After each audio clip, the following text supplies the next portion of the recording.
Sometimes I worry just a little bit about the way people talk about safe words. So today we're going to talk about how safe words just aren't magic. Hey guys, it's Morgan with BDSM Relationships and Education. Thank you very much for checking out this video. If you haven't done so already, please don't forget to subscribe to my channel by clicking the button down there. And don't forget to turn on the notification bell, and that way you'll be updated every time I post a new video. Now, before we get into this video on safe words, I have a question for all of you guys. I want to know what BDSM toy, if you could pick one toy that I could teach you how to use, so please, keep in mind what we're allowed to do on YouTube, but if there was one toy that I could teach you how to use, what would it be? Leave that in the comments below for me, and I will try to get to everyone's requests, because I have a dungeon, humble brag here, I have a dungeon full of toys. And the problem with having all of these wonderful implements all around me that you guys can't see because they're not in the shot, but just trust me, they're there. You've seen them in the other shots. But yeah, I've got all these great toys, but I'm like, what should I show them next? I have no idea. There's just so much stuff. So I do have some rather interesting medical stuff because that's something that I enjoy. I've got basic impact implements. I've got all kinds of stuff. So even if you aren't sure that I have it, just shout it out, because if I don't have it, maybe I will go and get some. Because I'm always up for buying new BDSM toys, and we're going to be talking about those in a couple of videos coming up. I'm researching some inexpensive options for you guys, and we're going to do reviews here on the channel. Anyways, let's get to the topic of this video, because I've babbled on long enough. We're going to talk about safe words and how safe words are not magic. So a safe word's only going to work if, first of all, the bottom is able to use the safe word. So they're, not gagged and bound where they don't have a safe word or a safe signal. I'm including safe signals in with safe words here.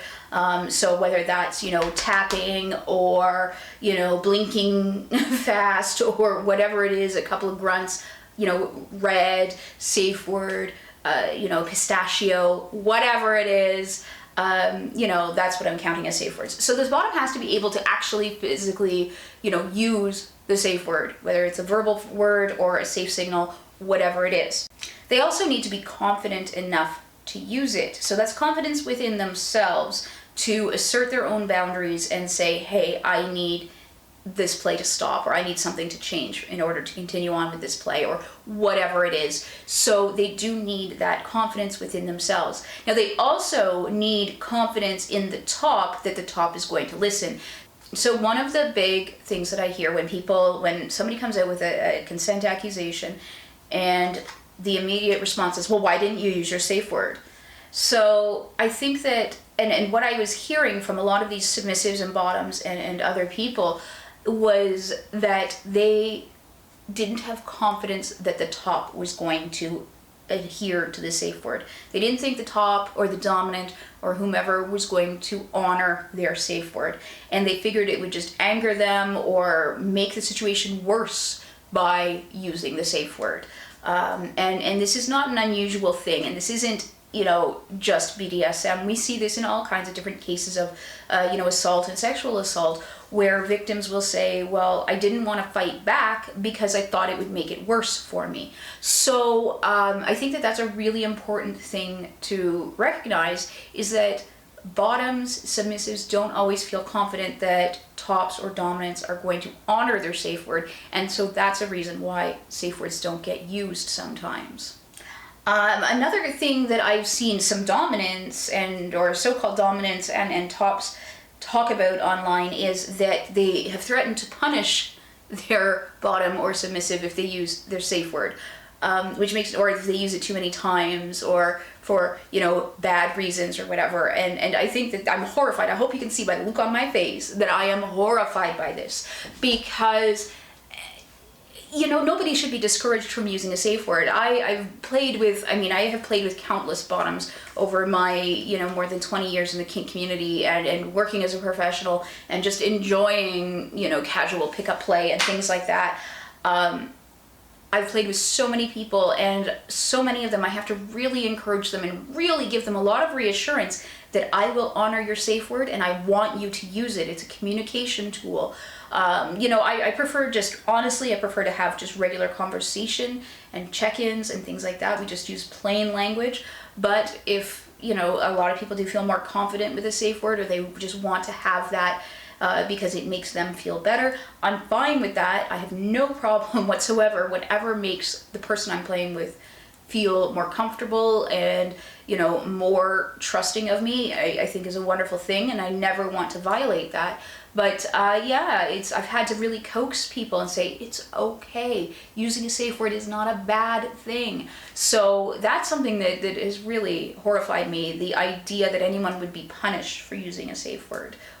Or for using it for a bad reason, because who am I to say what a bad reason is? I don't know what's going on in the body or the mind of the person I'm playing with. All I know is what they tell me, and using a safe word is a way of them telling me what's going on. So, I don't know.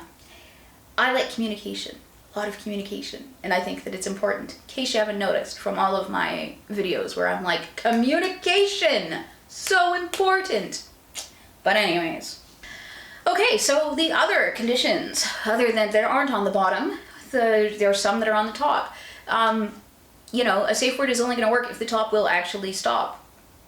You know, like plain and simple. There's no way around that. If the top is determined that they are going to do whatever it is that they want to do, and, you know, everyone else be damned, well, unfortunately, there's not going to be much you can do. I mean, you could, if you're capable of getting up and walking away, if you're not bound or whatever, then, I mean, that's definitely an option. You can scream bloody murder, and if you're at a, you know, a dungeon party, then, you know, you at least have the backup from the DMs. DM is going to step in and stop anybody in a scene where somebody is screaming red, red, red, safe word, or, you know, pistachio or whatever. But yeah, if you're playing alone, I mean, you have to trust the top is going to stop. And that's why BDSM needs to be built on a foundation of consent and trust. But yeah, you do absolutely need to trust that they're going to stop. And so tops, if you're out there, dominance, whatever you want to call yourself there, on that side of the slash, we need to make sure that we always, without hesitation, honor safe words. Because if we don't, then we set up bottoms who are hesitant to use them, and it's a big problem. So this is our responsibility. We are responsible. We're taking charge of the situation. We are, you know, the one that is making the decisions and stuff. We need to take responsibility for it, and we need to, you know, honor our partner's safe word if they use it. Now, of course, tops get to have a safe word too if they need it. Usually we don't use a safe word, just we stop doing whatever it is. But in some cases, I've used safe words or similar type things. I have played with a lot of brats throughout my life, and bratting can be a bit of fun, but I certainly have a tolerance level, and it may not be as high as some people, and it really depends on the day. So my safe word in that situation, and I think I've talked about this before, is that's enough. And, you know, so that's an example of a top safe word. Anyways, the important thing to remember here is that safe words are a communication tool. They're like any other communication tool. If we don't use our tools properly, you know, we're not going to get the end result we're looking for. Sorry, the dog, of course, needs to make lots of noise. I can't do anything without him, like, right by me, so... So, and of course, a safe word can be used for a range of different things. It could be something like, hey, I have a leg cramp and I need to be moved, to, I withdraw my consent for this entire scene, don't touch me again, just get me out of this bondage and go. So, I mean, and anything in between of those things. So the important thing with safe words is that you agree on, first off, what they are, but also what they mean. So if you are playing with me, I always tell people that yellow means, hey, I'm getting close to my limit, or something is like a little wrong, could we switch it up?